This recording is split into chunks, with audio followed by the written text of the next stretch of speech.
He threw 34 touchdowns in the season. Even though they didn't make the playoffs for the first time in 5 years, they were still 9-6-1. It wasn't like they were 4-12 or something like that. And I think that it's also an indictment against what they feel in terms of Antonio Brown, Le'Veon Bell, some of the things that they have said, and they didn't appear to be the ideal teammates. So I understand that's his quarterback. But here's the reason why I would say you have to hold Ben Roethlisberger more accountable. Even though you don't hear players coming out of the woodwork speaking out against him, it's clear that he had done some things wrong. Whether his weekly appearances on his radio show, some of the quotes that he gave to alienate teammates that he could use and utilize during a game in the season. And not only that, when you're the leader, sometimes it's incumbent upon you to play the role of motivator. And the fact of the matter is that sometimes that has not been the case with Big Ben Roethlisberger.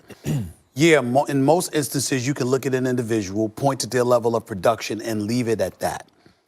But when you need others in order to get the job done, and you're the leader, then you do play a role in trying to galvanize the troops and get max effort and max level of production from the parts around you in order to achieve the desired level of success. That is not what happened with Pittsburgh last year. We're looking at Pittsburgh as a roster, even with the absence of Le'Veon Bell. And there is no question they should have been in the playoffs. There is no question that they underachieved. There is no question that this functionality was sifting through that franchise. Obviously, you're going to look at the head coach, and Mike Tomlin's the first to tell you the buck obviously stops with him. Well, it does start somewhere. And that ain't always with the coach. Sometimes it's with the leader, that umbilical cord to the coach that's out there performing for you. And when you're the quarterback, clearly living by different rules, clearly held in an elevated position, and you know it, you can't be completely absolved from the problems that exist within the franchise. Ben Roethlisberger is not totally to blame.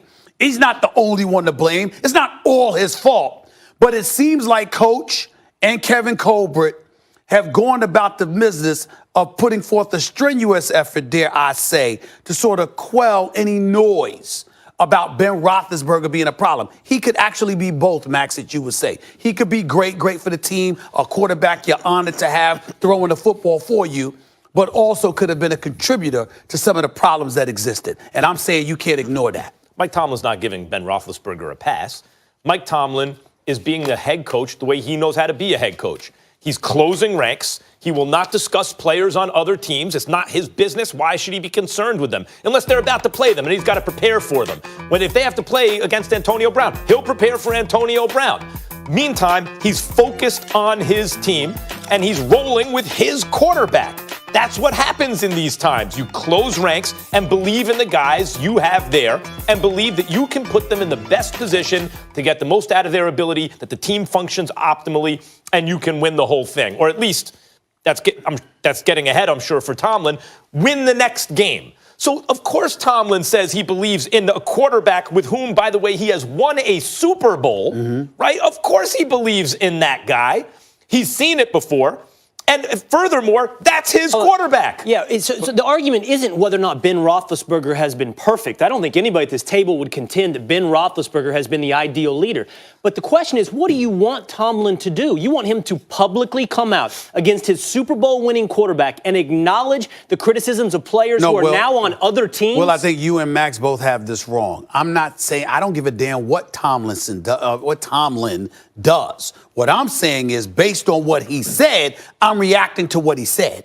I'm not saying that he should or shouldn't have said anything. But based on what you said, does it give Roethlisberger a pass? I'm saying that statement. Well, what if he says that publicly and he takes Ben Roethlisberger that's behind the scenes and says, what can we learn from the way things went down? If that's the case, then we don't need to discuss anything, because the reality of the situation is that unless we're a fly on the wall, we never know definitively what's being done. I will deal with your point directly. That's what it is. I understand what you mean. You're saying, whatever the circumstances are, whatever we expect, these statements give Roethlisberger a pass. Okay, I get it. This is what I'm saying about that. We don't know that yet, because Roethlisberger gave, obviously not just Antonio Brown, but also Le'Veon Bell, from their own statements, the feeling that there was a tier. Roethlisberger up here, everyone else down here. Now, does that work, yes or no? Is that in the best interest of the team, yes or no?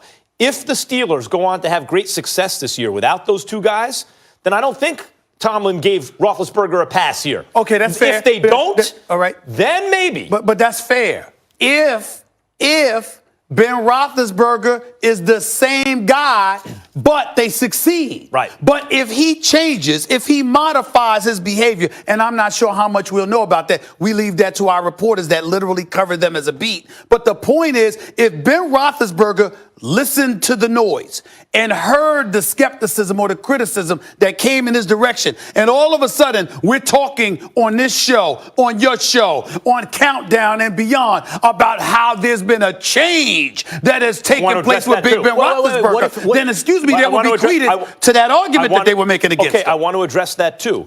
Even if that's the case, I find it hard to believe that a guy this deep in his career suddenly wakes up and he's a new guy. Maybe on the margins he can change a bit. Depends on what but kind of if effect that's the case, to me, that actually speaks more to Brown and maybe even Le'Veon Bell, because it means that his new teammates are buying into whatever they're running in Pittsburgh. Okay. And as a result are not a problem.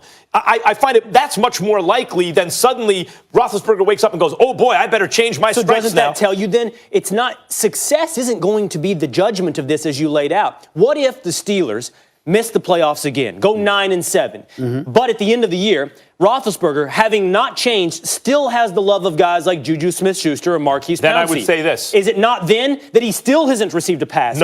No, I think it's different then, because then, in fact, Antonio Brown and Le'Veon Bell would have made the case. What they're saying is, hold on, everybody, we're special talents. I know the quarterback's supposed to be in this elevated position, but in fact, on this team, we were just as important, and we shouldn't have been treated like second-class citizens just because the quarterback's elevated. And they will have proven the point if the team falls apart. Well, let me put it to you this way. You put it that way, and that's fair. But let me put it to you this way. Is Antonio Brown arguably the best receiver in football? Yes. Is Le'Veon Bell arguably the best running back in football? When last seen, He's up there. Okay? Has anyone said Ben Roethlisberger is the number one quarterback in football? No. So when you look at it from that perspective, you're talking about two elite dudes, the creme de la creme at their positions in the National Football League, saying, excuse me, we were treated like second-class citizens compared to this guy. This is a guy who is going to go to the Hall of Fame, who has won Super Bowls, who is the leader of the team. Based on the cumulative effects of his career, Stephen A., that's the last not couple the of years. point. That's not the point. Is our quarterbacks, should they be treated as like in this kind of like sanctified position, right? That even if they're not as good for their position as a wideout or a running back, nevertheless, it's important for the team to recognize that they're most important. That's the crux of the argument. Of course, he's not the quarterback that those guys are, running backs and wideouts, but that may not matter. All right, let's leave it here because you got more, Max, and you got something on DeMarcus Cousins. Max isn't a fan of Boogie on the Warriors. He's going to explain why after the break. We have a great